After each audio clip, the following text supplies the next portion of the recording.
7 days before the recall window opened, the corridor delivered its final passenger. Elena followed Mara down the narrow stairwell behind the parish box. The air carried the same scent of candle smoke she had noticed the first night. At the far end of the room, a man sat at the scarred table, back to the door, counting small envelopes of cash with the deliberate rhythm she had not heard in 6 years.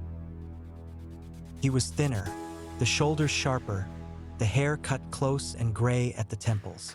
But when he turned, the eyes were the same, warm, defiant, sardonic.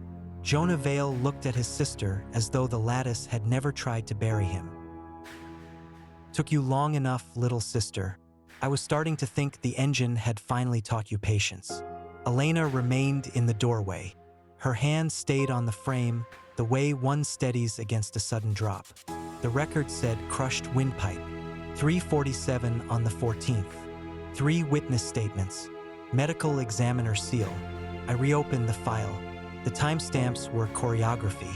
The audit seal was bureau prefix. They needed a clean line.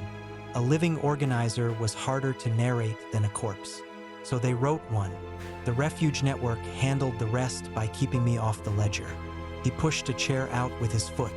Elena sat. The table between them held the evening's envelopes. Insulin doses, transport vouchers, a child's handwritten note.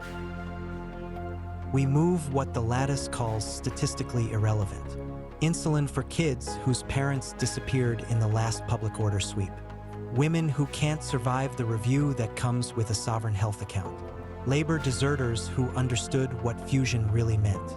Dissidents whose names are now just gray arcs in somebody else's file.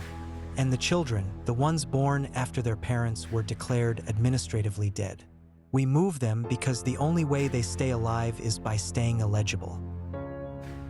The engine would classify every envelope here as unscripted dependence, a fracture in the common body. Your engine calls it a wound. We call it Tuesday. The state doesn't hate crime, Elena. It hates the fact that any of us still function without asking permission first. Once the recall closes the last gap, the only thing left will be what the lattice decides was real. He slid one envelope across the table, a child's drawing folded around 3 wrinkled bills. This one's for a girl who doesn't exist on any sovereign ledger. She turned 8 last week. We gave her a birthday she could carry in her pocket. Elena stared at the drawing. Her hand did not move to touch it. She had spent 9 years teaching the machine how to close every break in the chain. Now the break was sitting across from her, thinner, harsher, alive, and the chain was still moving. 7 days, little sister. After that, even these envelopes become part of the official record.